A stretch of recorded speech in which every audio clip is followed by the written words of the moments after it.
Allah, Allah, you are my all, you are my love. This is what Allah gives us the reminders. Abu Abdullah Muhammad ibn Ahmad al-Qusri relates that in Istanbul there was a governor, he died. They dug a grave for him. When they were on the verge of lowering this body inside the grave, do you know what they saw inside the grave? They saw a black snake waiting for him inside the grave. They were terrified. Naturally, they were terrified. They didn't want to bury this guy inside this grave, so they dug another grave. Now they've spent hours digging the second grave. They're on the verge of lowering the body inside the grave, and you know what? The same snake they saw in the first is waiting in the second. They dig a third grave. A third grave.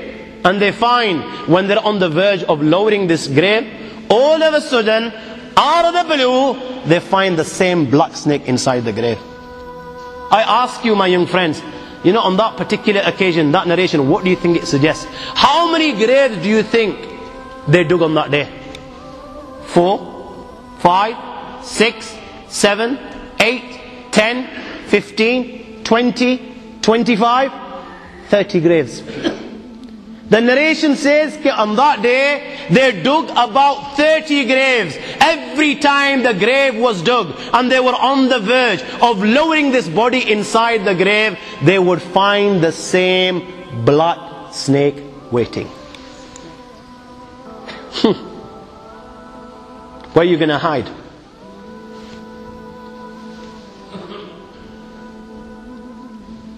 It doesn't come any clearer than this.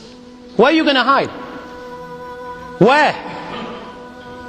Allah.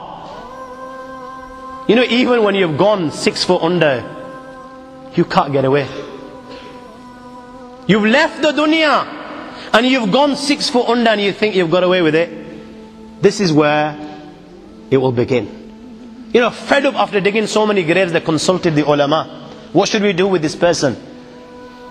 May Allah protect us. They said, you know what? Just bury him inside the grave. Leave the rest to Allah subhanahu wa ta'ala. And they buried him.